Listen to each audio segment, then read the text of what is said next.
Hello, I'm built-in Mike. No, should It's we not do a as good as countdown? headphone jack. Headphone jack and built-in mic are back. That Oh, the Duke, worst DJ names ever. or maybe a terrible buddy cop movie. Here we go again. Tonight we have an. This is terrible. It must be the snow. I don't know. That's what that's a is a blizzard opening. It's such a cold As opening. opposed to a cold opening. It's a wintry mix, as one of our friends would say. You're listening to episode 57 of Time to Lean, and here's a song with John and Phil and special guests. Guest Chris H. There's only one Chris H. I don't know why I said special guests. Anyway, here are the guys. We have a That's an special inside guest tonight, Chris H. Chris knows John from the. Well, I'll let you talk, Chris. But why don't you let our listeners know a little bit about yourself? Kind of the elevator speech, I guess, like who you is. Sure. Well, my name's Chris, and thanks very much, Phil and John, for having me on tonight. A little bit about myself. I kind of orbit in two different worlds, one being the music world and one being the medical device industry, which I've worked in for about 10 years in a couple different roles. But right now, I'm setting up a data management division for their regulatory affairs business. Kind of a weekend warrior, night warrior in the music world. That's how John and I got to know each other. Very thankful to know John, great bass player, really great addition to the band that I used to play in, that I sub in occasionally, called the Jerry O'Hagan Orchestra. Really nice ballroom band. But I'm pretty much jack of all trades for music. I love playing big band music, but also playing a lot of like the top 40 or cover bands, wedding band music, and have been a member of the Musicians Union for about 15 years.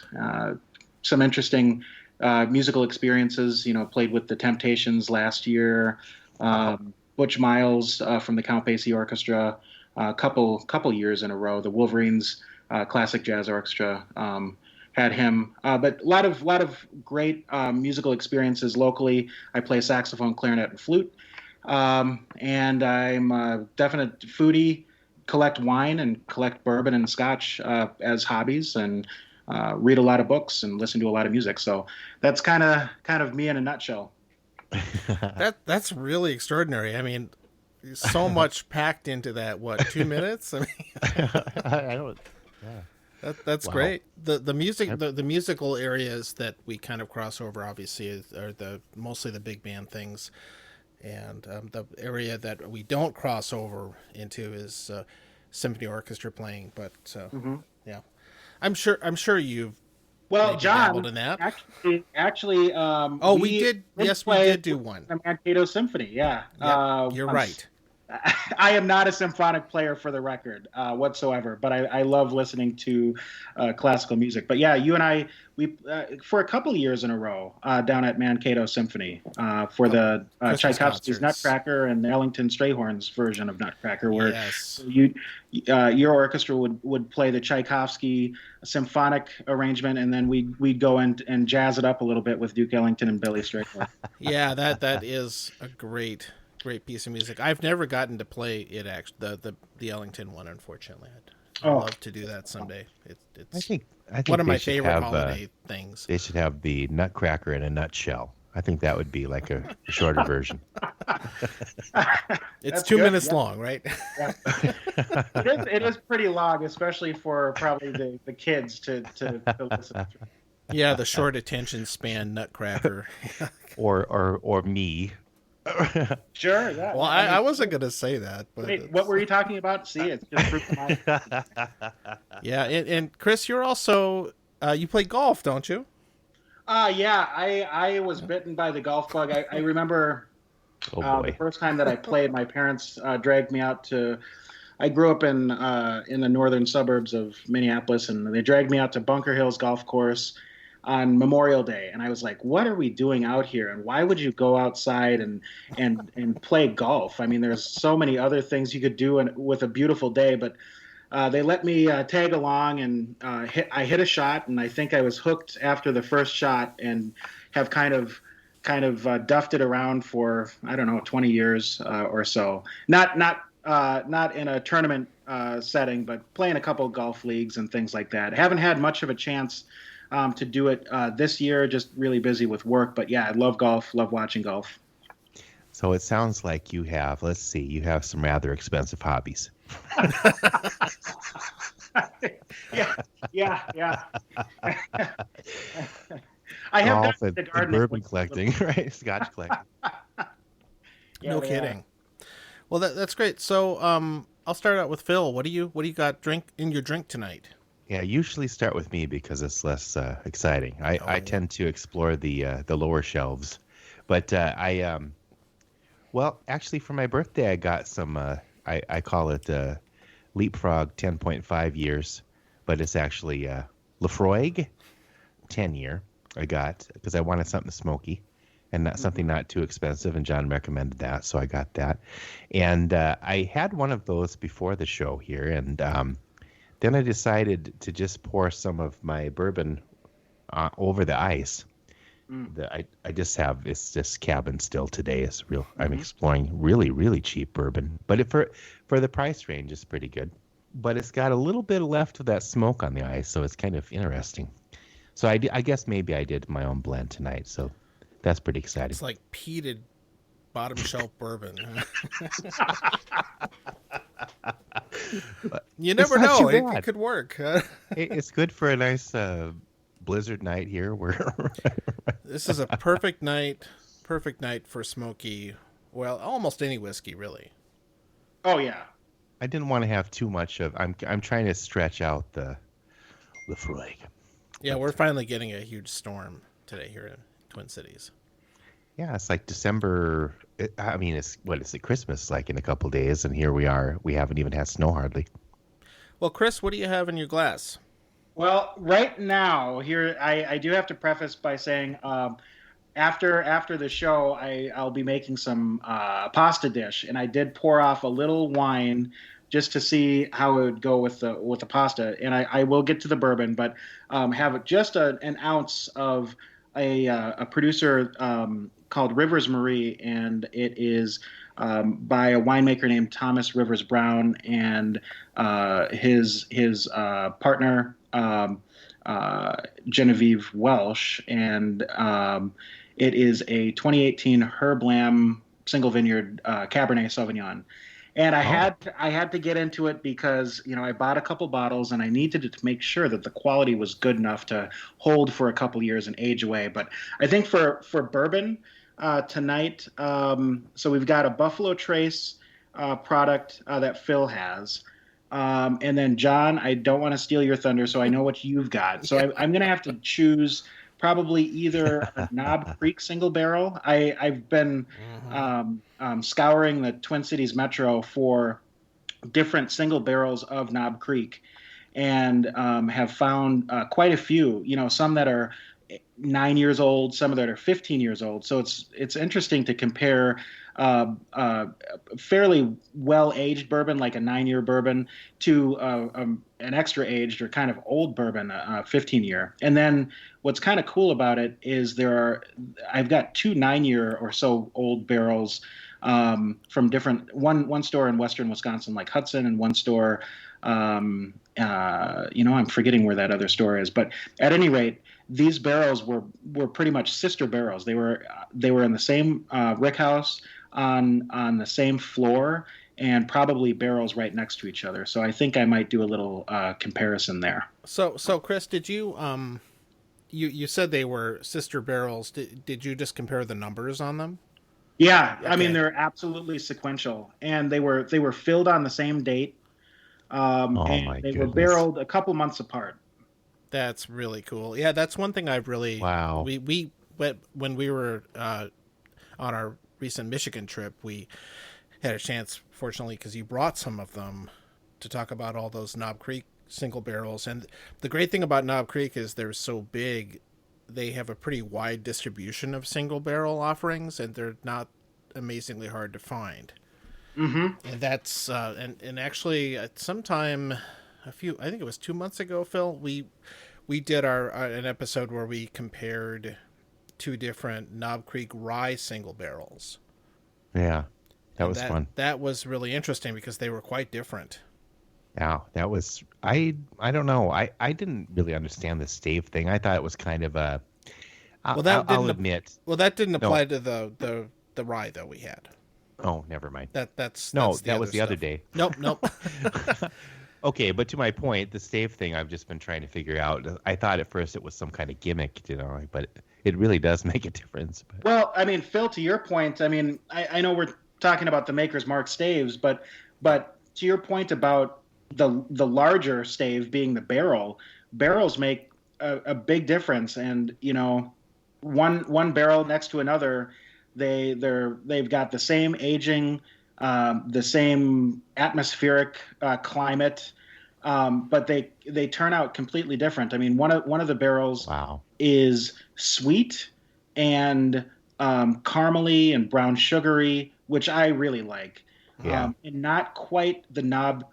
I think Jim Beam has a specific type of funk, and I don't want to go down that road necessarily, but I think it's really tied to the type of yeast that each distillery uses. But at any rate, so this one I would consider slightly off profile, a little bit sweeter than most Knob Creeks. And then the other one almost has a vegetative or like a vegetable greenness and herbaceousness that I would almost tie into more characteristic of a rye whiskey. So they're both bourbons. There's and one I like much more than the other. That was our experience with the two different single barrel ryes we had. Mm-hmm. That one of them was I think it was a Hy-Vee grocery store liquor store pick. Oh, cool. And the other one was from the Parlor Bar in St. Paul. Oh yeah. That was picked by their people, I'm assuming. Same age, same strength, all that stuff. But there was a clear difference, and we both liked the Parlor Bar one quite a bit better. Just goes to show you. John's been scouring the Twin Cities. Well, Chris kind of got me hooked on this particular disease. Because I look for him now. It's kind of like my parents and grandparents are big antiquers, right? So they like to go to different small towns and antique. And I don't necessarily like antiques, but I like going to little small towns or obscure liquor stores and seeing what they have. So I kind of view it as my version of antiquing. You never know what you're going to find. Yeah, and I have to remember to actually check these places because 9 times out of 10, there's nothing interesting there. But you never know. And I think that the more obscure or hard to get things, that's probably where you're going to find them. Yeah, and that, of course, that does bring us back to the Jim Beam stuff, or who makes Knob Creek, is they have a lot of single barrel and other varieties because they're so big. It's not as hard to find as a lot of the more obscure things that Buffalo Trace makes that are so notoriously rare, like the Pappy Van Winkles and all that stuff, that are notoriously bad as far as availability and all that stuff. Yeah, by design, perhaps. Well, you could argue that, it's very artificial scarcity and very overhyped. There's no overhype with Sleepy Time, lemonade, or artificial scarcity. I have 12 bottles in my cabinet right now. Well, which company makes Cabin Still? That's did I mention that? It was, I don't know. I can't remember. I think Buffalo Trace makes that one. See, Buffalo Trace was one of my their weird off-brand ones. Wrong. Heaven Hill makes Cabin Still. Now you'll remember because it rhymes. Well, Buffalo Trace was one of my go-tos for quite a while, and of course Eagle Rare. I like that's in the same family, right? Yes. And I can't find that right now. Eagle Rare became my favorite when it was less rare. So I guess, isn't that funny? I just like, hey, Cabin Still is cheap, and it's in the same family, so maybe that's... It is so disappointing. I got into about the scarcity of commodity bourbon, and I'm not sure if Eagle Rare falls into commodity bourbon, but I know when I started getting to bourbon at about 2012 or so, it was very easy to find. Yeah. It was very easy to find Elmer T. Lee on the shelf. Oh, that one is really hard. Yeah. Oh, I never even saw that one. And I do have quite a large whiskey collection, antiquing going, but I just opened the last bottle of Elmer T. Lee I bought back in 2013, and it is absolutely delicious. It's not profound. It's just everything you want a bourbon to be, and I think Eagle Rare fits that bill too. I think they're just delicious. They're delicious for $30, but people paying the secondary prices these days. I think that's part of the reason I don't want to side rail, but it's part of the reason that I really got into wine, because I was so sick and tired of like the trophy hunting. I was so sick and tired of trying to look for Pappy Van Winkle, look for the Buffalo Trace Antique Collection, and being burned. I mean, I've gotten plenty of those bottles, but it's just at the end of the day, is it worth the time investment and the potential disappointment of that? Because when I was getting into it, it was a lot easier to find. It was a lot easier just to create a relationship with a certain liquor store manager. All I know is that I never had to sleep with anyone to get sleep at time lemonade. Whatever. And then when those allocations came up, I would get a call, and it would be, okay, Chris, we've got these 5 bottles. Which one do you want? And it was easy. And I think they're rare for a reason, and they're at the top of the craft for bourbon.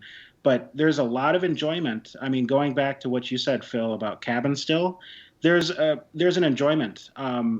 You could use it as a beverage and not necessarily like something you'd have to philosophize over.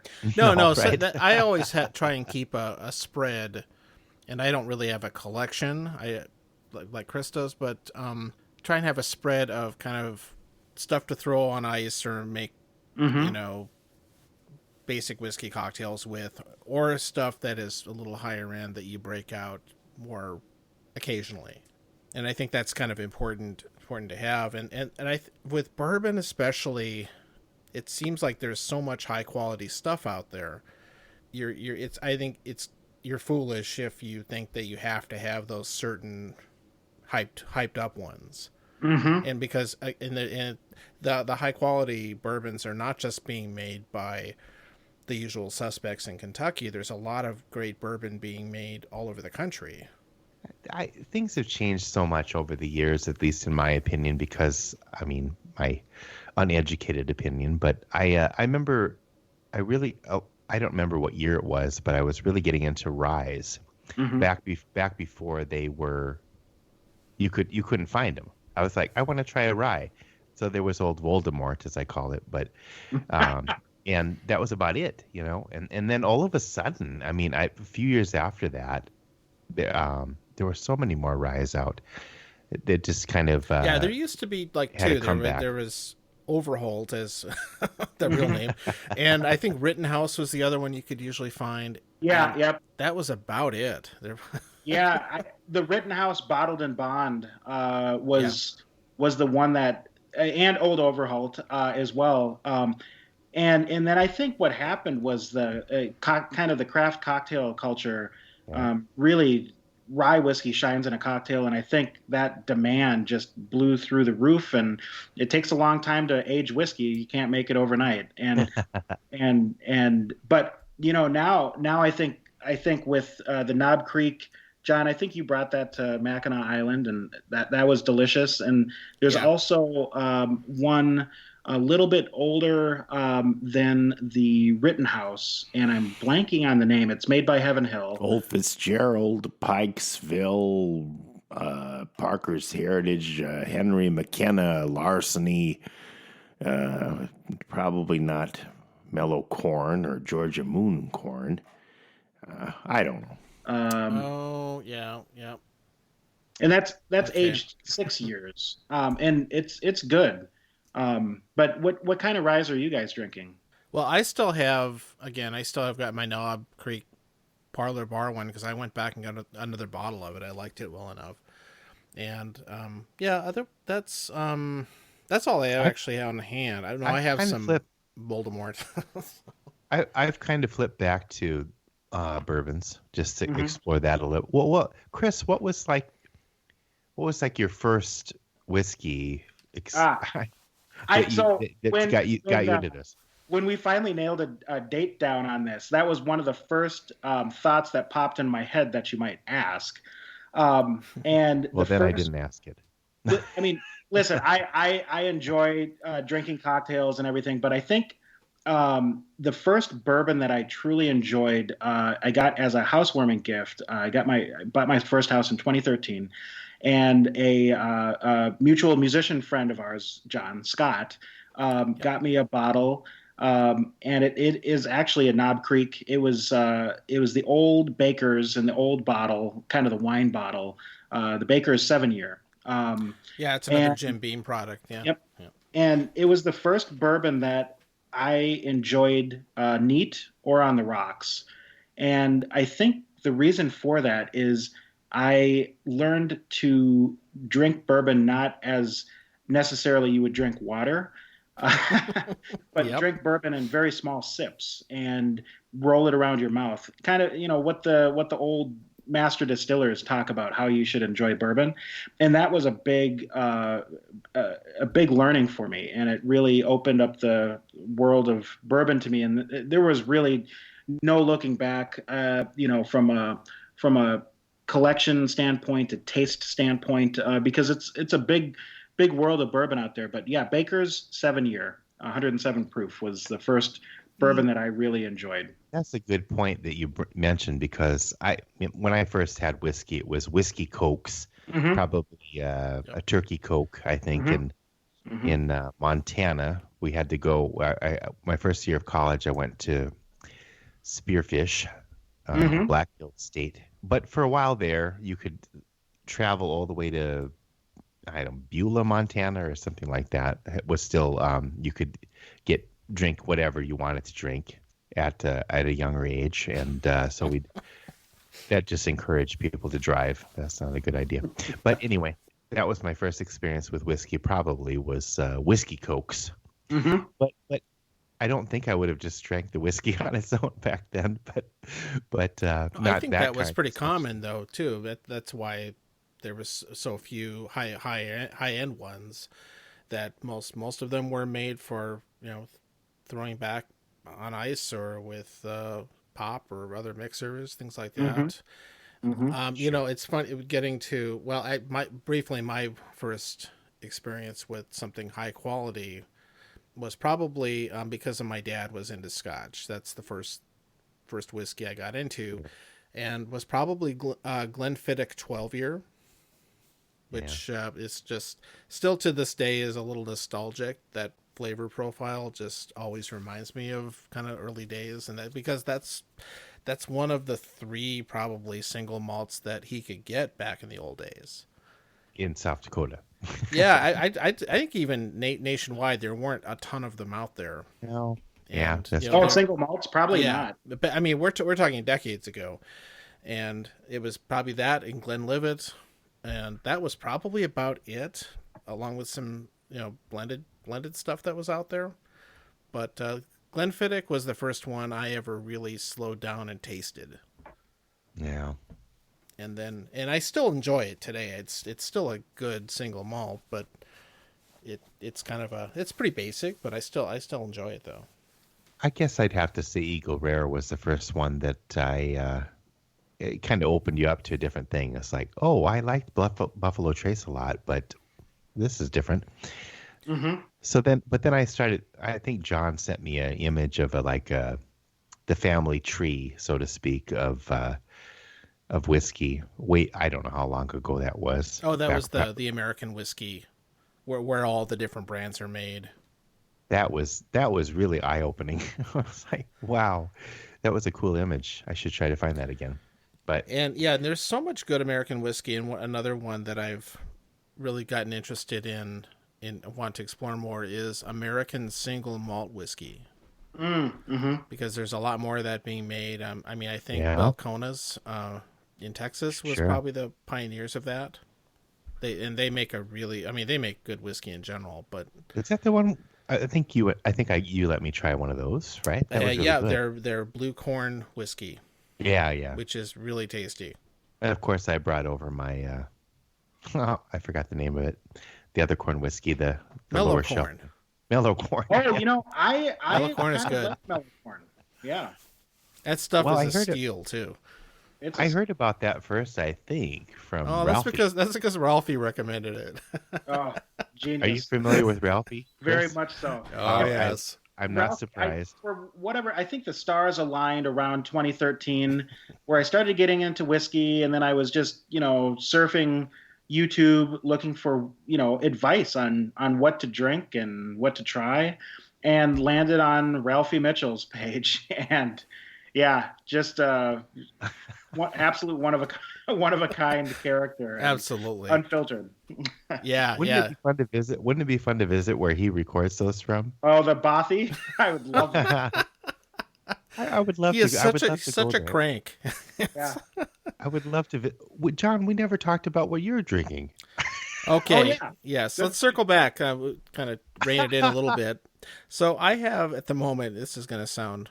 You're an alcoholic. I have 3 bottles in front of me of Maker's Mark Private Select bourbon, and they're all different oak staves, and they're all from different restaurants here in the Twin Cities.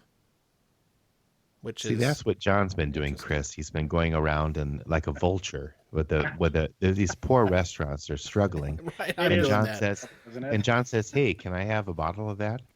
In truth, what the deal is there's a liquor store here that's been buying them up, vulture like actually, because 2 of the Okay. 3 are out of business. I think now. You're a third-party vulture. Yeah, no, I'm. Well, yeah. I mean, I will say I have scooped a couple up at that store as well, but I did not get the Maker's Mark. So, how are they? I mean, Well, that's. I had mixed results with them. I mean, they're all good because they're all cask strength makers. mm-hmm. So you can't go too wrong with that. Yeah. But they are quite different, and my favorite one out of the 3 is the one that Volstead House picked out. To me, that had more of a classic bourbon signature, definitely heavy on the vanilla brown sugar notes, things like Yeah. that. Still pretty woody. And the thing about Makers is that I've never minded Makers. It's a good whiskey, but I've always found the basic version just kind of boring. Mm-hmm. And this Generic. particular and actually the cast strength regular Makers is quite a bit better too, but this Yeah. private select stuff just takes it to another level, even though it's the same core whiskey underneath. And the other 2 I have are actually, well, that first one is Volstead House. The second one I have is by Bellicor, and they're a now out of business restaurant in the western suburbs. And the last one is Butcher and the Boar, which was a downtown Minneapolis restaurant. And the Butcher and the Boar one was my least favorite because it kind of has somewhat astringent, a little bit too woody flavor profile that to me kind of clashes a little Medicinal. bit with the core bourbon taste. John, are there with the Butcher and the Boar? Are there more French oak staves in that one? Oh, so I was going to get to that. Yep. Okay. So this one has 4 of the French. See, And Chris already picked up on it. Volstead House, let me look at it. Oh, but Volstead House has 4 of them too. Well, why is that better? What are the other staves? And Because so, I tried those too, right? yeah, you did try them. 4 And of I the think Maker's we were Mark in it. 46, which I don't know what characteristic that one is. Oh, wait, which French one are you talking about, Chris? There's 2. Oh, are there, Right. are there several?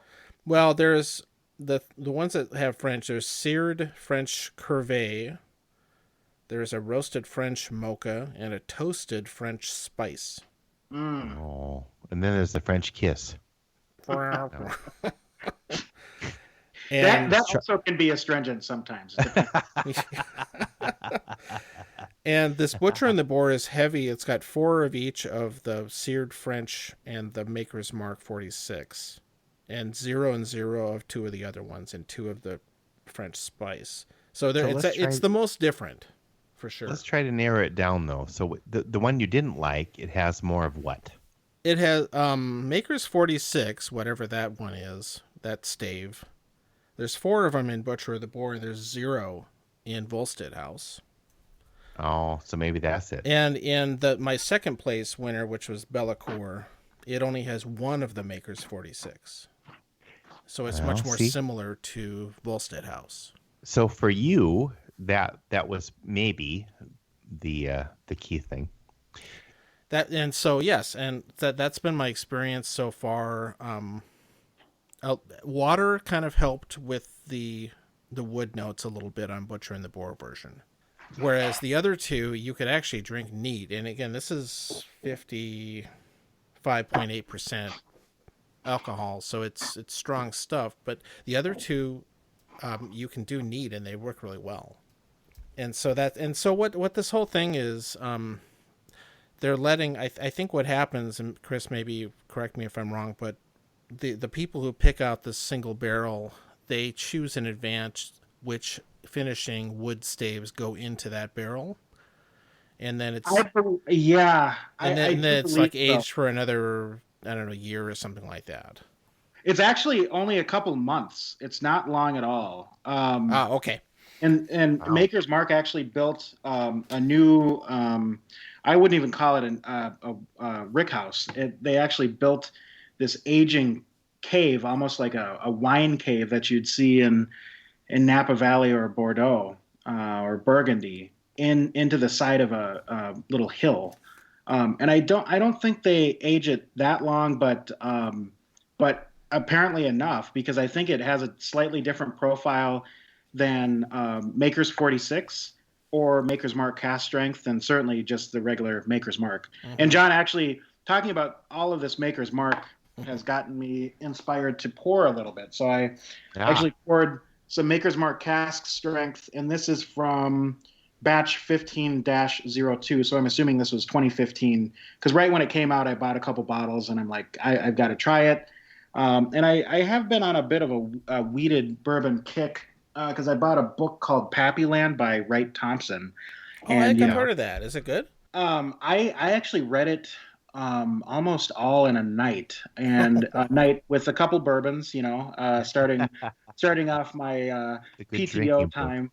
And it's good. I think the really factual one would be the one written by Sally Van Winkle, Julian Van Winkle's sister, which is a fantastic book. This one, the author chronicled Julian Van Winkle for a certain amount of time and interacted with him on a really personal level. So it's a different type of bourbon book, for sure. I was definitely worth the purchase. I'm not sure if I'm going to reread it, but I'd recommend it. If you are a fan of Stitzel-Weller or just bourbon history in general, or learning more about Pappy Van Winkle or Julian now, it's worth it. I just have to say that I think this is episode 57. If I'm not Thanks for pointing that out. If I'm not incorrect, but this is the first time somebody's mentioned a bourbon book. So yeah, we recommend movies and TV shows, not usually books. I my short attention span is hard to read. I wish I knew, but I was listening to I think it was Sunday morning, one of those CBS Sunday morning, kind of one of those old people shows that John kids me about watching. But I think they had the author of that, Pappy Van Winkle, and I think Glenda sent us the link. One of John our and listeners, I. yes. Super listener. What did we come up with? Fan. Super fan. She comments constantly on the Facebook page. She not to keep talking about Glenda because our other listeners will feel left out, but she kind of does not a play-by-play, but well, kind of like that. When she's watching, she'll or listen. I think she's more familiar with the episodes than we are. No, she references things that are okay. Because I have throwaway lines. I don't know. Just took my first sip of the Maker's Mark cast strength. A bit hot. I actually added a little bit of water. That was my experience with that one too, a little bit. But I like it quite a bit though. I mean, Maker's, just like Wild Turkey 101, I am a big fan of Wild Turkey 101. I think it gets a bad rap, and it's kind of more on the mid-bottom shelf. Yeah, especially for no, its price, that's my range. You're in the mid-bottom shelf. That's my deal. Well, I like a lot of Turkey people 101. like 101 though. I think. There's a taste of wild. I have to say Wild Turkey is probably my favorite bourbon, in all of its various shapes and sizes. But I don't know. There's something about Wild Turkey 101 that just is delicious to me. I like it too. So no, and I was gonna switch gears here, but so sure. you mentioned you played for like weddings, right? Yeah. So do you have like some wedding band stories that? Oh. Well, I can only imagine. I'd say after 15 years they all kind of blend together. I will say make them all into one. We'll start at the very high level, and I'll say a recipe for success versus a recipe for awkwardness or disaster.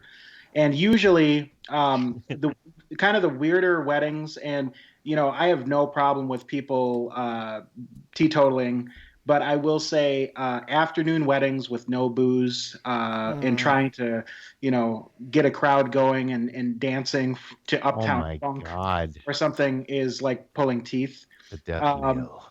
But I some of the more favorite weddings that I've played have been road trip weddings, and I think tonight, given the fact that we have a blizzard on our hands, we one of the bands that I play in, we used to pretty much target 5-state radius, North Dakota, South Dakota, Iowa, Wisconsin, Minnesota.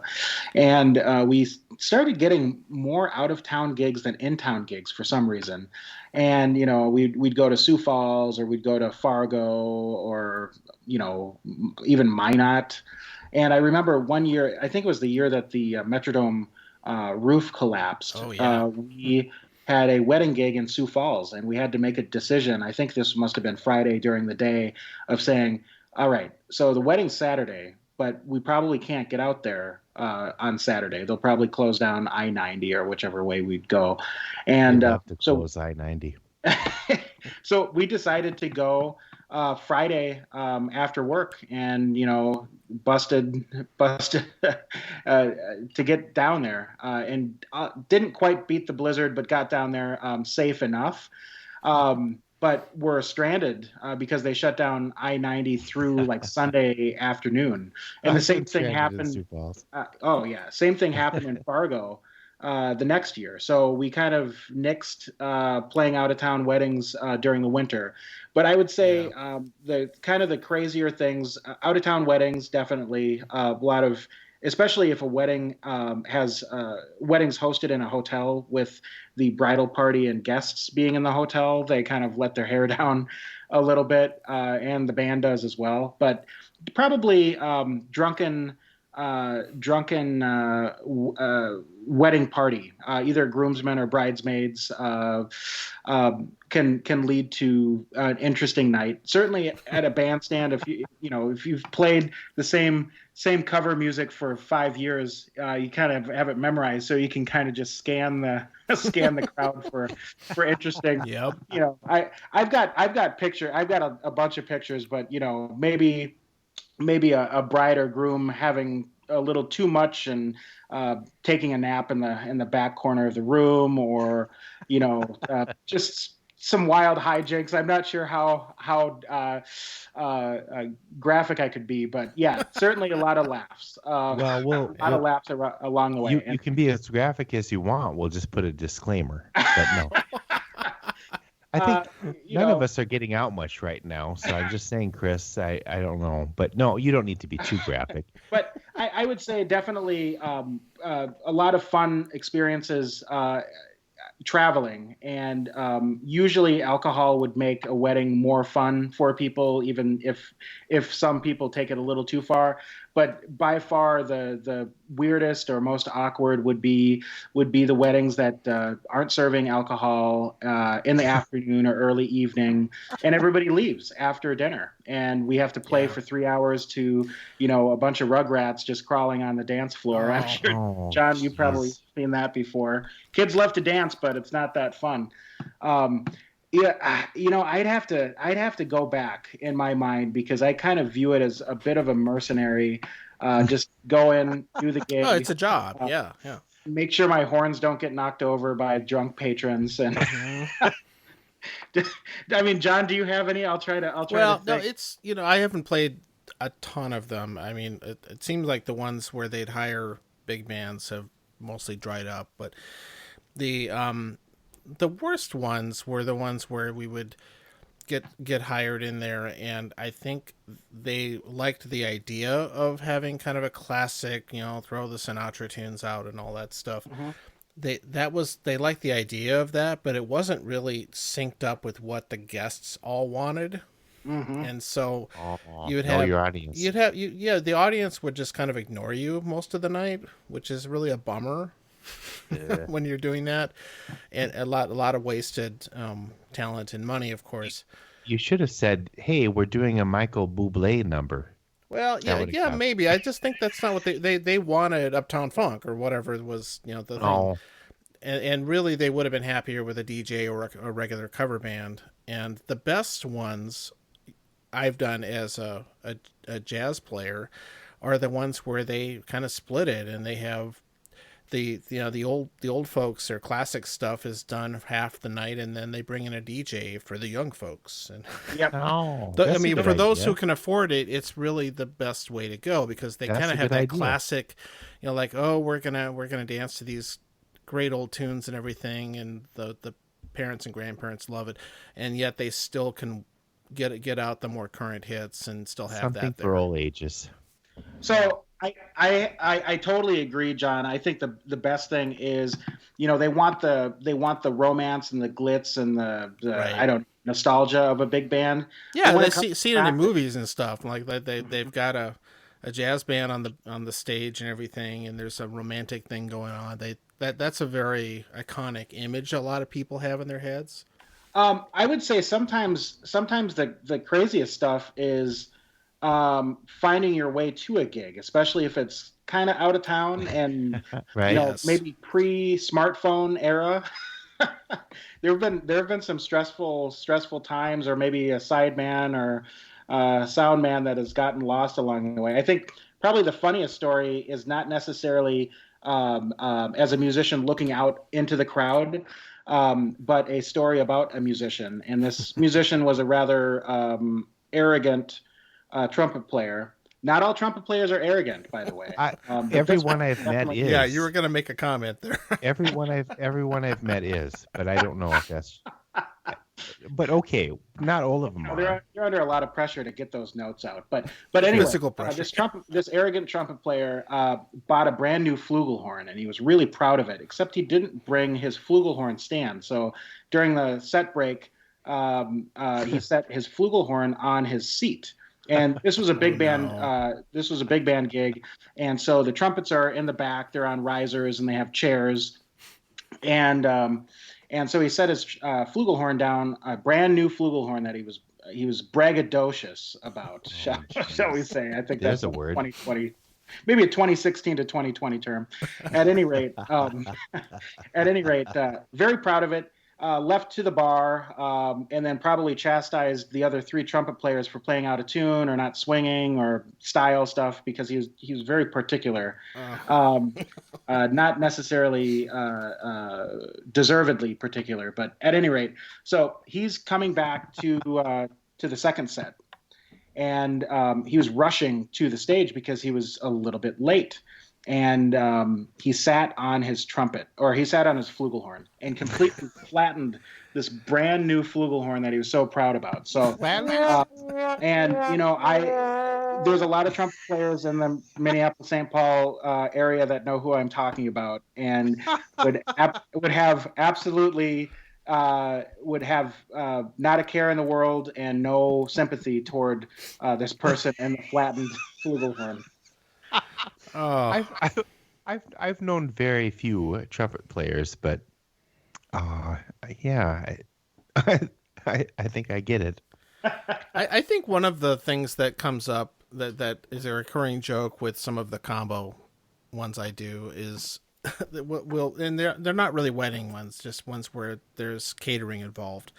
Is that this one piano player I know will he gets to the gig and is not eaten. And and after he sets up, he goes back in the service area, the kitchen area, and starts talking to the staff and says, hey, do you have any food left? And he usually bums food off of them when we're not really supposed to. I mean, they're not planning to feed the musicians, but and we're also like, what are you doing? I can't believe you have the gall to go back there and just hit them up for a free meal. Oh gosh, He doesn't have to sing. Frenchie. Well, yeah, exactly. But it's just when hilarious, sing, and he almost always gets it too. Yeah, but if you're singing or whatever, I mean, not that have that much experience, but I mean, I have to be pretty careful about what I eat before I sing. Oh yeah, completely. But not. Yeah, some of us don't. I definitely like to play on an empty stomach for some reason. I'm not sure why, but no, that's.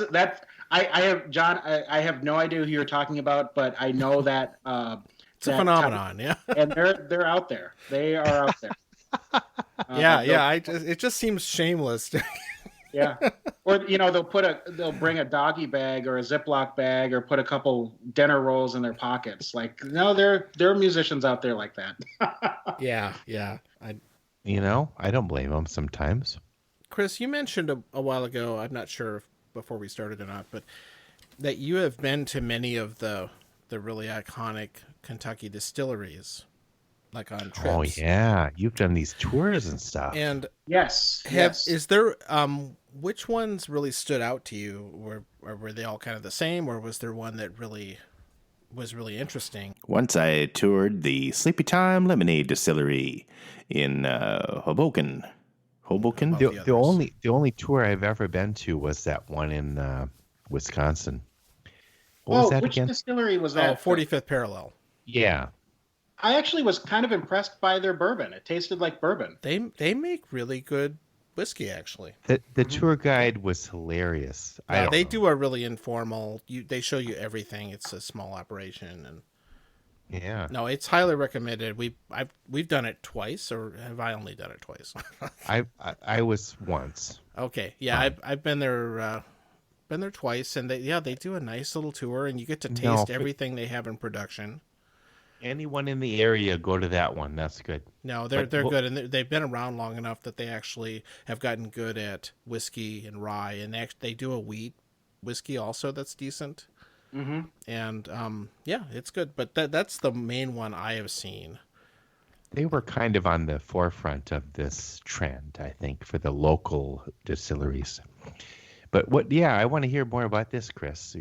So I would say I'll just start by saying if you are planning a trip to Kentucky, you can't do it in a day. So, like for example, my dad and I went down, and we only had a day to do this because we were visiting family in southern Indiana. So I, for whatever reason, realized, oh my gosh, we're only three hours away from Louisville, and why don't we go there?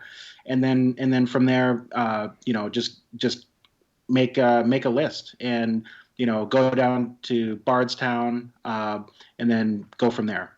So we did a total of 3 tours, and we actually had 4 on the list. So I don't have the geography in front of me, but you basically would choose the distilleries in Bardstown or south of Bardstown, or you would choose the distilleries in Frankfurt or near Frankfurt. And you really can't do it in a day. So first of all, you'd have to make your decision. So I made my decision. It was hard to do because I like we were talking earlier, I'm a huge Wild Turkey fan, but it made more sense for us to start in Bardstown. So we actually went to started out the tour at Heaven Hill, and I'm a big Elijah Craig Barrel Proof fan. I'm a big Pikesville Rye fan, and I had never been. I'm a big bourbon fan. Period. So I had never been to Kentucky. Wow. Even growing up in southern Indiana and visiting since I moved to Minnesota in '91, visiting. I don't know why it didn't occur to me, but we finally did it. So went to Heaven Hill first, and we did the tour. They have a great gift shop, a little bit more commercial, but a lot that bourbon nerds would find really interesting, especially their special bourbons that they would have out on offer.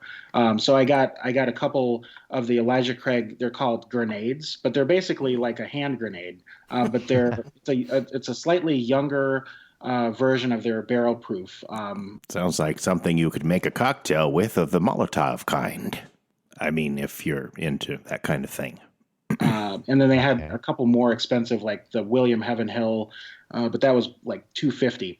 At any rate, what was interesting about, and please interrupt me because I might wax eloquent about my couple stops, but Heaven Hill was really interesting because we did the tour, and they give you several different samples of their bourbons, starting probably the Evan Williams single barrel, and then Elijah Craig, and then Pikesville, and then a couple others. And then they had one that was, they wanted to make the point that age isn't everything. And so they had a 25-year-old bourbon that they didn't sell, but they wanted people to taste what an overaged bourbon tastes like.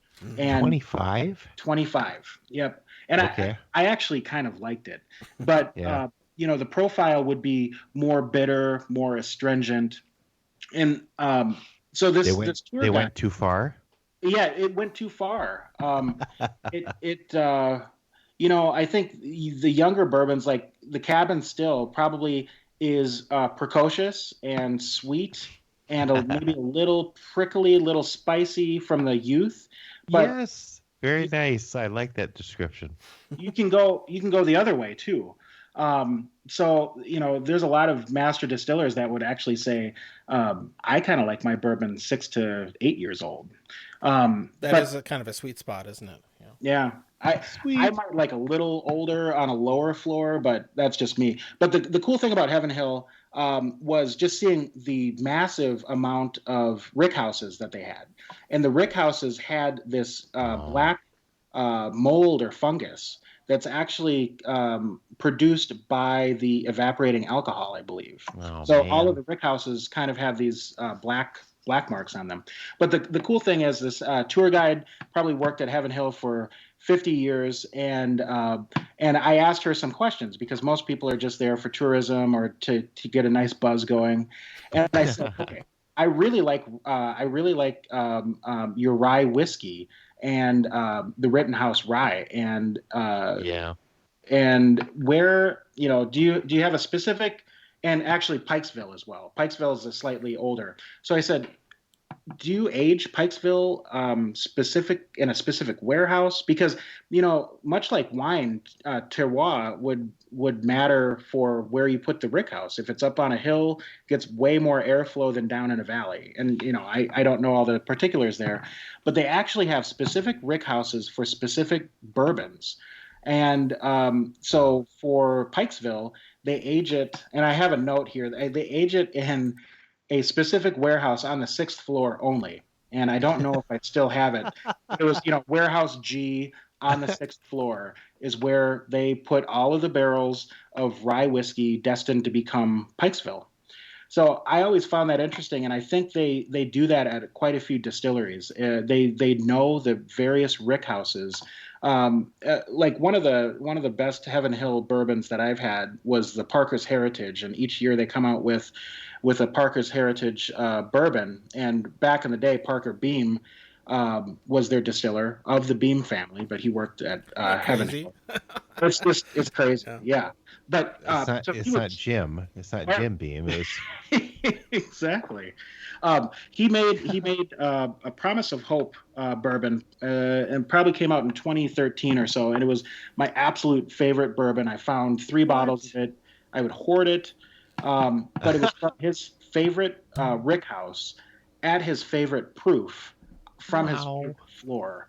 Oh And my it was just like God. this perfect quintessential bourbon. And it would, if you talked about Eagle Rare 10, I would compare it to Eagle Rare 10, but with much more flavor and a longer finish, like a This is finish crazy. that explodes.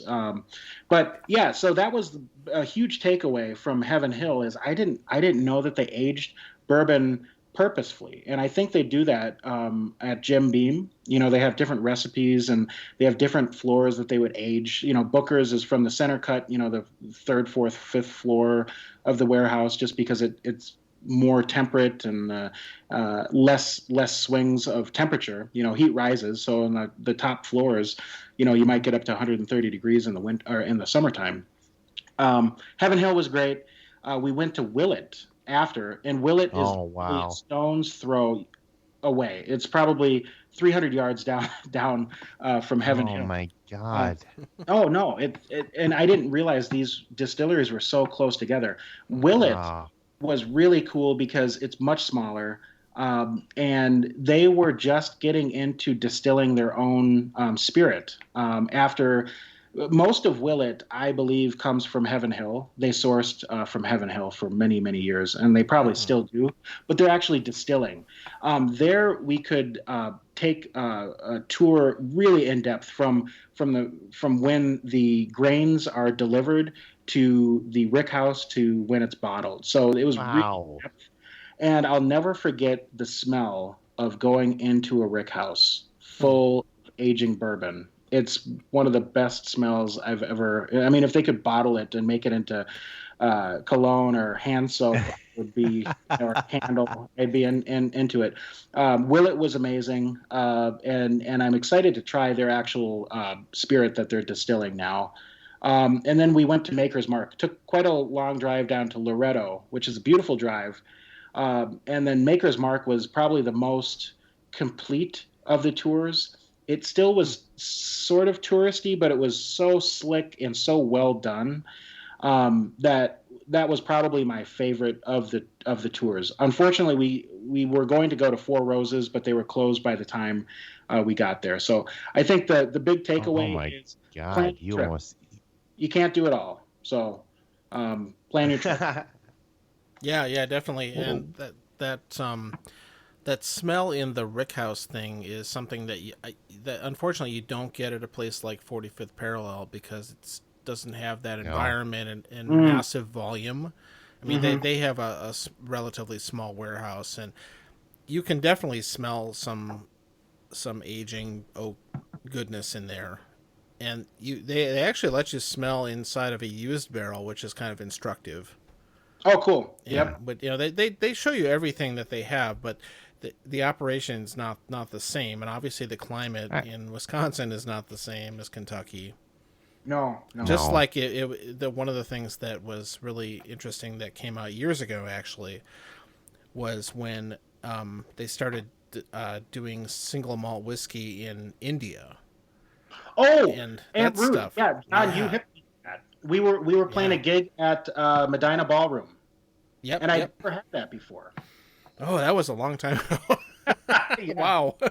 Yep, I haven't had it for a long time, but the fact that they can produce Scotch style whiskey in such a small amount of aging time is really the something. Heat or something. Yeah, right? yeah. The climate just really makes a big difference, and speeds it up. And I've heard even like Ralphie complaining about UK or Scottish distillers who are getting into even stuff like rum and all that stuff, and the climate kind of works against them for some spirits because they don't age them as long and they don't have that, especially with rum. I think when it really works best in the hot climates, and apparently the stuff that at least according to him, that they're putting out in the UK is kind of anemic and not very interesting. Well, Scotch is weird though too because Scotland is not very large, but it seems like there are these regions that have really, really, really different stuff. Oh, Whether yes. it's on the ocean or what this kind of sea or that kind of sea or Well, plus I malted barley is just a different thing as far as how it reacts to the wood and the climate and everything else than the big corn mash bill that American whiskeys usually have. but I didn't realize that hey, this is near the ocean, so it's got that sea salt Yeah, or there's whatever. a salinity to I would say like the Campbelltown malts, like Springbank Mm-hmm. or the Islay. I think there, or Speyside. I think there is a salinity to like Talisker, Lafroig, It's Lagavulin, definitely there. Springbank. Hmm. Right. But The funniest it's thing that amazing though. I'll just as a quick sidetrack, since I thought of it just now, is I was watching this old movie that it's called Mr. Roberts. You can look it up. It's made in the 50s. It's kind of a World War II service thing. You know, they're all on a Navy ship and all that stuff. And John likes old movies involving whiskey. Ah, you know, which Chris, if you haven't seen it, check out a movie called Whiskey Galore. I have not, and I have. I was just gonna say That's Chris, the best watch one. that movie, It was, Chris. and there's a remake of it which I think is not very good, but the original one came out in the late 40s, and it takes place in Scotland. And Wait, stop. There's a remake of Whiskey there Galore. actually is. I haven't seen it. What year? Well, sometime in the last 10 years. Oh, what? Oh, You're very outraged, I can tell. Was it J.J. Abrams? So it was a prequel. Yeah, it has lots of lens flare.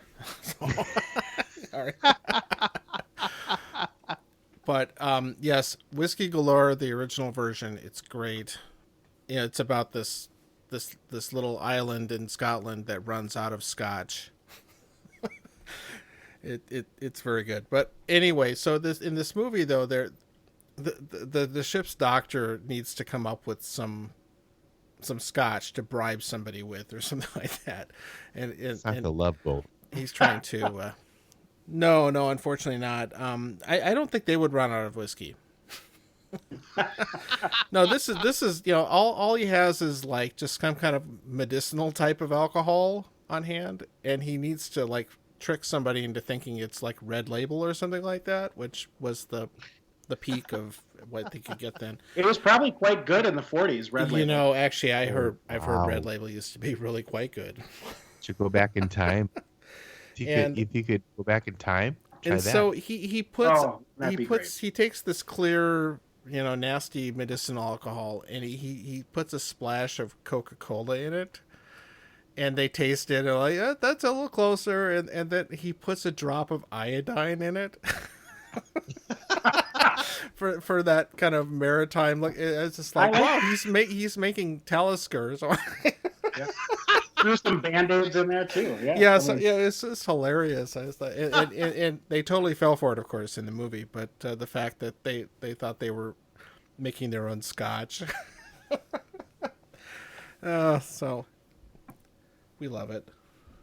yeah, I've taken a note down for Whiskey Galore. Go seek it out. Viewing. Yeah, and you'll see lots of very vintage-looking bottles of scotch, and it's very funny. Just this goofy World War II kind of thing where We get into some weird things where we're recommending whiskey movies and books now. That's kind of odd. Well, it's kind of like a whiskey pairing or a wine pairing. Wine and whiskey go. With Oh, certain yeah. types of That food. would be movie night. Yeah. Time to lead movie night. it's true. It's very true. I just took a sip. Are you still on the makers? I have to say, yeah, Okay. I'm on it. It tasted a heck of a lot better last week when I was reading Pappyland. For some reason, weeded bourbon really tasted great when I was reading that book, but today, not so. It's astringent. It's What? I don't know, not pleasurable. Interesting. Yeah. What? But it. So okay, when did you open it? When you first tasted it, though, because if it's out for a while, that's different. Yes. So it's probably been oxygenating for 35, 40 minutes, and it's actually gotten worse. Oh, interesting. Oh no. So Weird. these Put, in these times, I will go for something else. But yeah, my palate is a little different today, but it sure was delicious a week ago. interesting. I've unfortunately gotten to the point where I've had so much higher proof whiskey that if I have something at like 40%, it's just kind of blah, just nothing there. It's hard to, I mentioned this a few episodes ago, but I I was at somebody's house and he had some Johnny Walker Blue Label, which I don't generally buy, but it's really nice Scotch, but I just found it so hard to pick flavors out of because it's a weak 40% Scotch. It's not low quality stuff, but it's just like this just doesn't taste like anything some of the time. What are all the different colors of Johnny Walker? Pink? No. We'll have a quiz. Well, Pink. red is the bottom. Yep. Black. Red. Green Label, which is probably my favorite. Oh, green is great. Yeah. If I have to buy one, that's the one I would buy. Blue Label's the kind of expense account. I have lots of money to burn on whiskey, so I buy this. Are you saying Matthew P? We'll He did have it, but it was given to him as a gift. So, John, how about Gold Label? That's the one I have not tried. What? Actually. Have you tried there's it? a gold. Have you tried it, Chris? Yeah, it was one of the first splurge bottles that I ever bought because I didn't Gold? want it's probably 22 years old and I couldn't afford the Blue Label, so I bought the Green Label. And at the time, it was an 18-year-old blended Scotch, I believe. Gold and used to be I don't 18, know. It's lower. I don't know if it's quite 40 proof. It might be a little bit higher than that, but it was not pleasurable. The Green Label is the only Johnny Walker that has a blend of single malts and not grain. So I don't know. I do like Black Label too. I don't want to get off topic, but I think green or gold was the only one that you'd missed. I will never turn down Black. Black is a good blended Scotch. The only things that I've bought recently have been those single barrels of bourbon. Yeah. Scotch I'm really deep on, and I'm just kind of going back into the collection. And it's like, what am I keeping this for? U.S. law for private resale of liquor is kind of non-existent and illegal. Yeah. And it's like, am I going to sell? Am I collecting it or am I drinking it? So I haven't been as regular of a liquor store customer.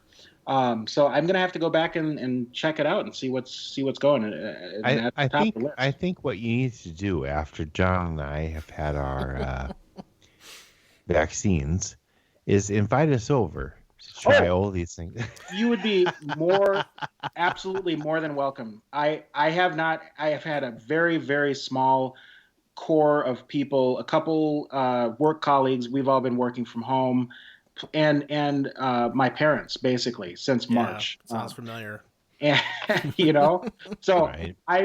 it would be amazing, and I would let you guys open up one bottle each from the collection, whatever you want. Oh my God! Wow, holy crap, Chris! Yeah, Why not? I forget if I brought this on at one of our trips or not, but one of the very few single barrel Scotch I've had is this Old Pulteney. Oh, yeah, tell me about that. I think I had some, but that night was a bit foggy. It was one of those Friday nights on Mackinac Island. 3 a.m. night. Yeah, a bit foggy. This is a liquor store exclusive barrel one, which is kind of unusual for Scotch. Oh, very much. That's why I picked it up, and I think it's 13 years old. Cast strength, all the Ralphie checklists, so no color, no chill filtration, all that stuff. And it's really, really good. I like it a lot. And I'm not super familiar with the distillery. I mean, I've seen it around and stuff. I think they have a 12-year standard version out there, but it's really good. It's a little bit, for what it is, a little expensive. I think it's about $100. But again, it's fairly unique. As I said, single barrel scotches in the United States are very unusual. Yeah, unless you went to a distillery and paid for a barrel there, or cask, I guess.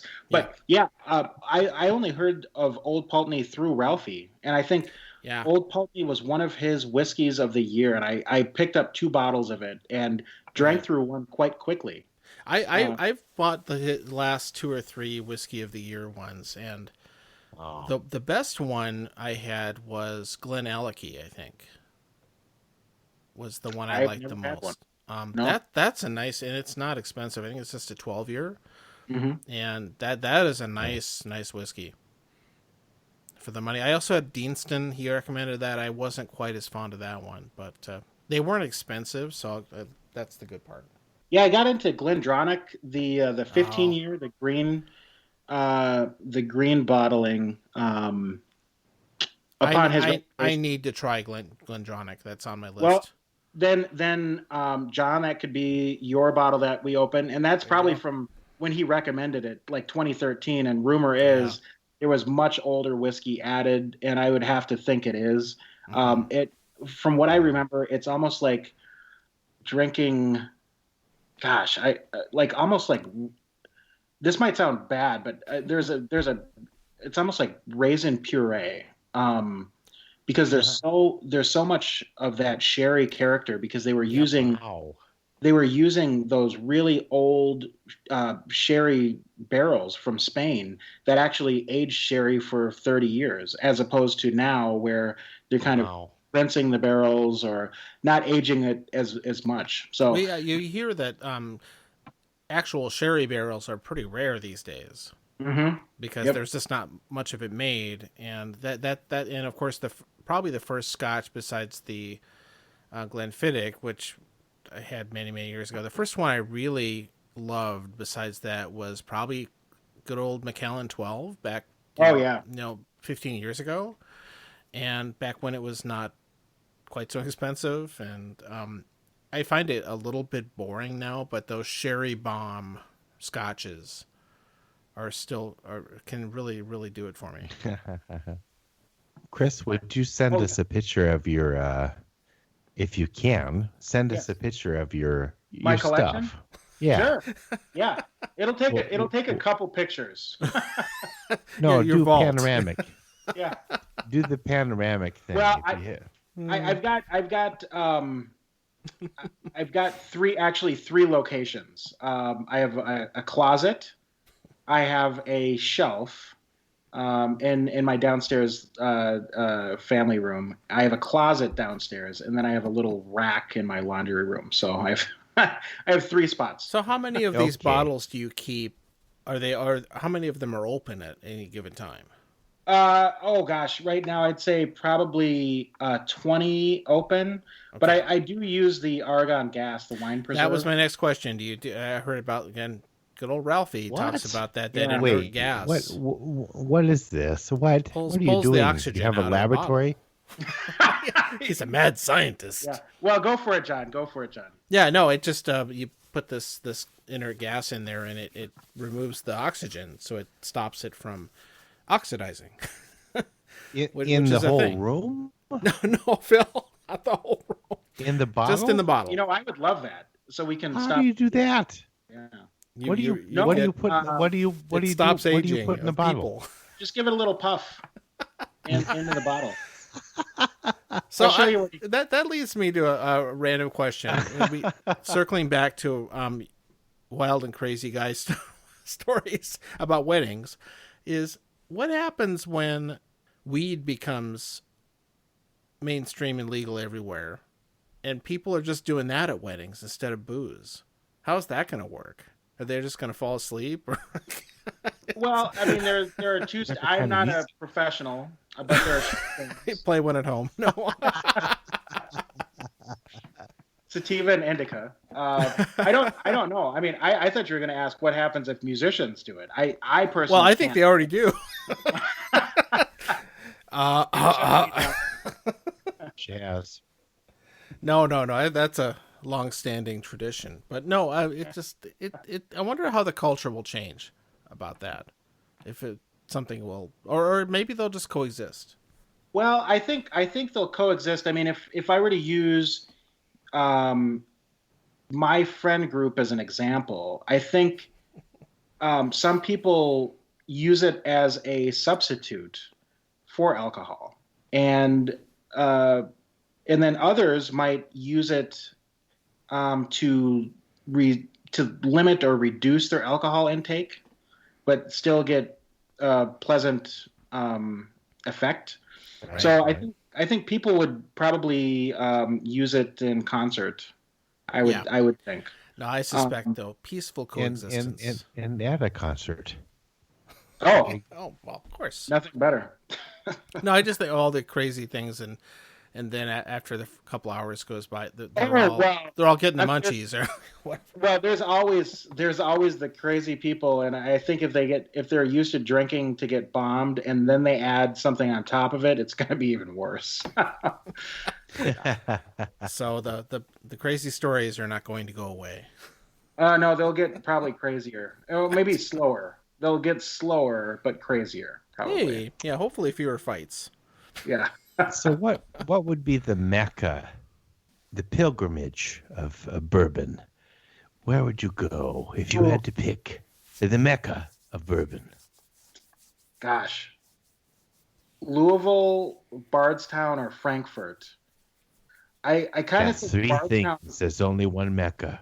Then I'd have to say Bardstown because Yeah. you're so close. And I didn't mention, by the way, on the way to Heaven Hill, you pass Jim Beam, at least one of their distilleries. I think they have two, and also a large rickhouse area for Four Roses.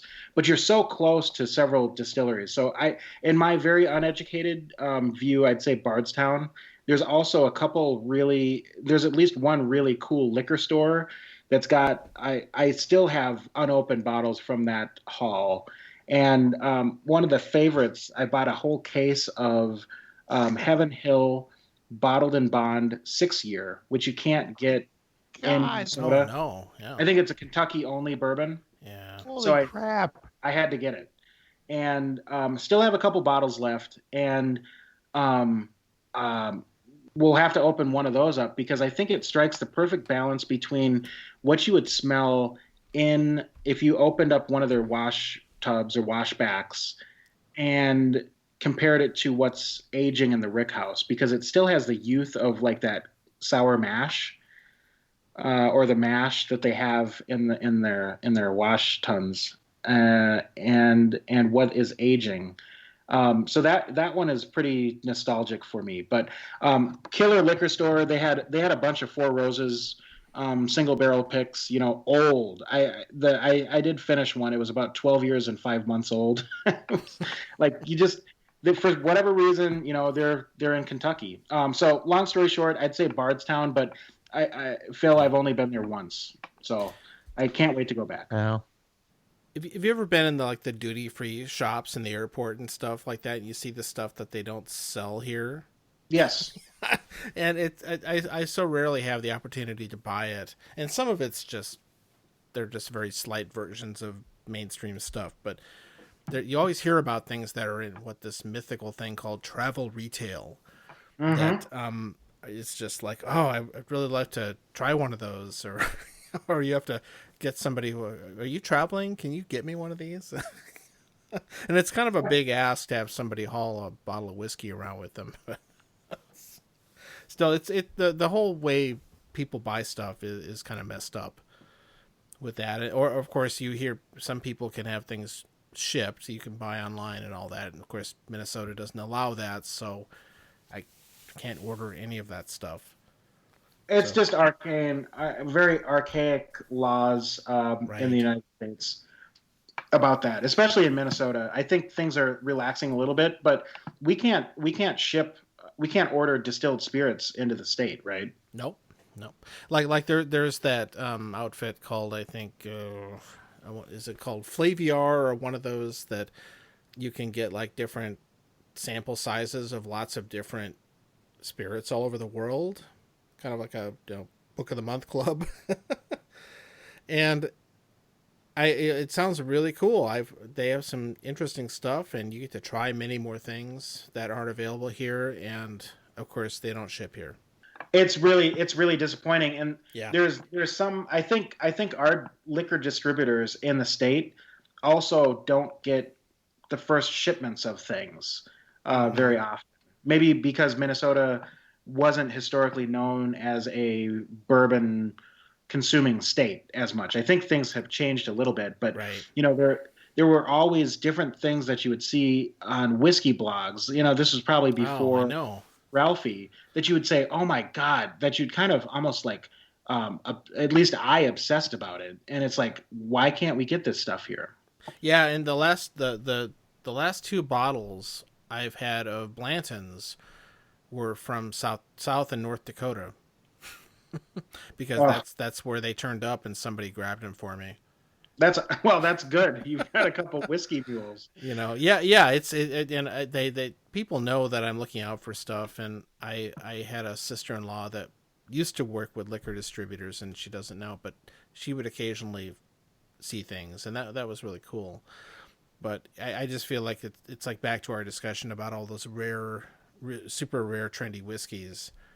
In the end, I'm only willing to go so far because Yep. there's so much better stuff out there. And yes, if somebody says, "Hey, I found a bottle of X, Y, or Z," that's cool. I would love it. But the Blanton's, as much as I like it, I don't even know if that's the best bourbon I've ever had. I mean, it's maybe up there, but It's Well, it's it's good. pretty complete. I mean, but I don't.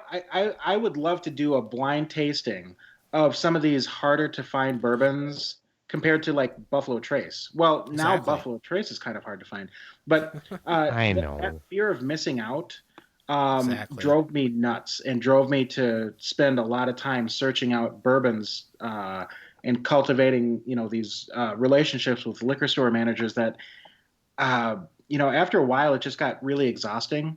Yep. And then I got back into wine. Like my family's always had wine, and I got back into wine because wine was a lot easier to buy than going for the really limited edition stuff. And especially after, and I'm probably part of the problem getting into bourbon, post 2010 or so when the boom really started.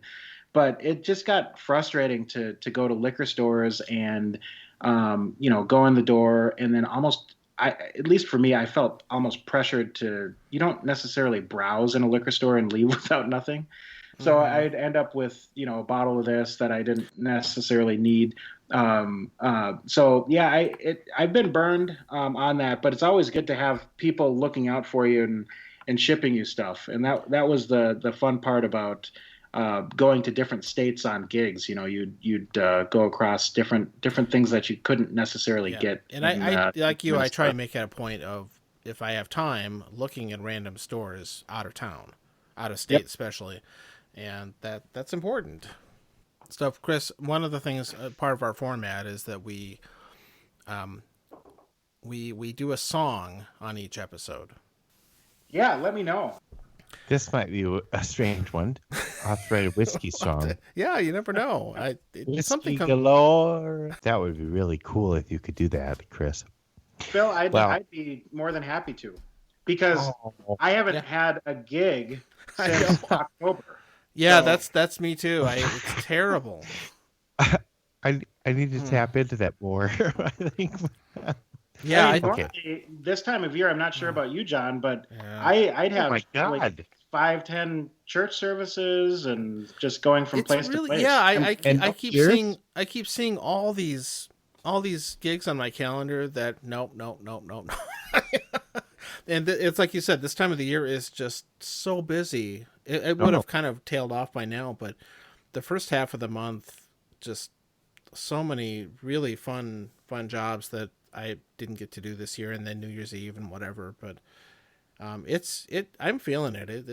It's rough.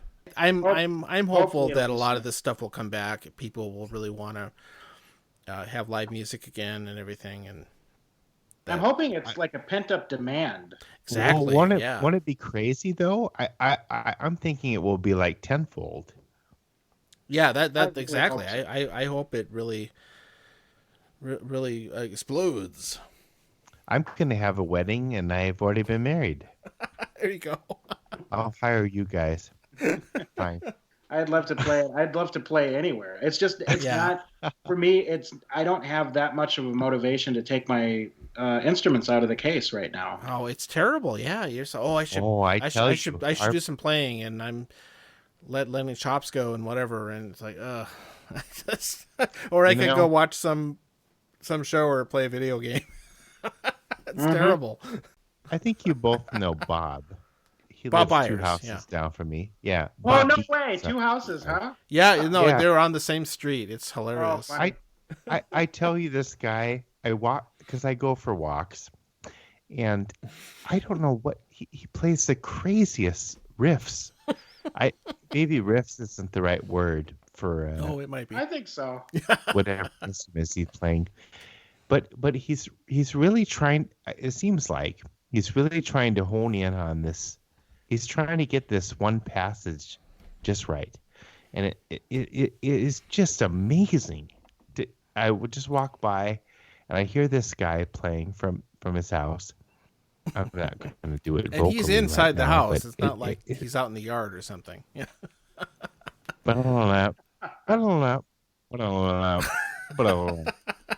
But I don't know what song it goes to, but It's not important. It's so Bob though. Yeah, It's- no, Bob it's- is a character. it's several times that I've gone by there. It's the same passage that he's trying to master, I think. But I don't know what song it's from. I should Oh, ask him. gosh. I should ask him. Yeah, But- they're both West St. Paul guys. Yeah. Oh, that's fantastic. I had no idea. That's a small world. Isn't that Oh, funny?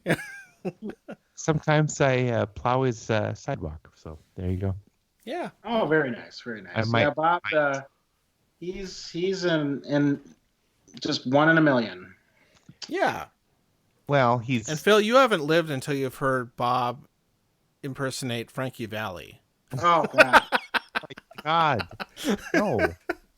I would love to hear that. He just needs a little encouragement with gig juice, shall we call it? Yeah, yeah.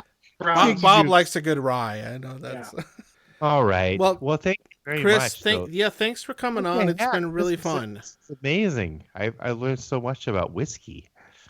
Well, Phil, really great to meet you, and John, obviously great to hear your voice again. Yeah, And likewise. to be on this series, I really feel honored to talk about it. I know it's been a long time in the making, so I appreciate your patience Oh with everything. no worries Glad at all. It's really fun this- to hear your It perspectives. was well and, worth the wait. Well worth the wait. and I- we do actually edit this down to an hour ish. It always comes out in the wash. Yep. That's how Cool. That's how my dad still pronounces it. Southern Indiana farm boy, the Warsh. And that's a South Dakota ism too. Oh, okay.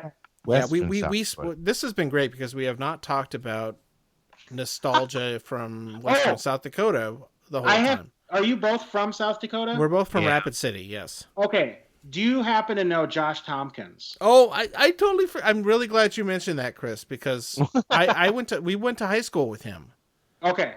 and this has come up at a gig. I don't remember how, but you probably asked me the same thing. I was like, really, I can't believe you know this guy, Yeah. Oh yeah.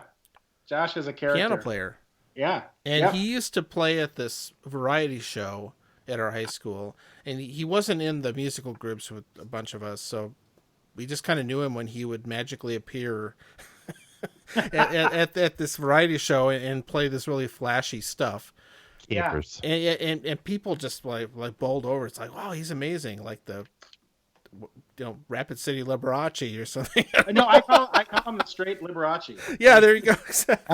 And I mean, he was really he could nail the stuff, and he had it all memorized, and maybe he played by ear. I'm not sure at that time, but Wow. Yeah. we used to, the He's band out of the Twin band Cities. geeks. We were all we were probably jealous, so we would kind of ridicule him. Yeah. Yep. Hmm. I don't know. Oh, yes, that's such a small. And how do you know Josh?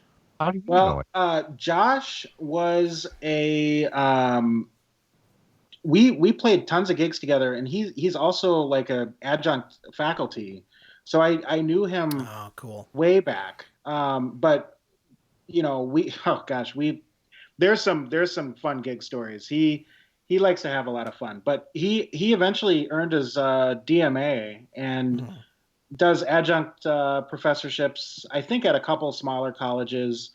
But yeah, I think he's still playing as much as he can. I mean, pre-COVID. Oh man. Okay. All right. Well, this was a lot of fun. Yeah. Thanks a lot, Chris. And Thanks, Chris. Okay. Good night. Good night, guys. Have a great holiday. Chris, thank you very much, Chris. Okay. My pleasure. It was a bright spot in COVID for sure. It was great to see. Yeah. Wait till you have to work on the song. Okay. I'll get my best reads going. Woo! All right. Lou Reed. The guys weren't able to connect in time to get Chris's track on here, the song you're going to hear, but we hope to add him in time for the album release on Bandcamp. So keep a lookout for that one. Anyway. Here's the song! This particular disease, peculiar, familiar. This particular disease, curricular, perpendicular. Like Groucho with his favorite cigar, a wedding party with an open bar, a short drive in a long black car. Every hole is under par, like a wall with your main squeeze on a hot day with a nice cool breeze. You don't need to mind your Q's and P's. You don't need to say thank you, please. This particular disease is peculiar, familiar. This particular disease, reticular, vermicular.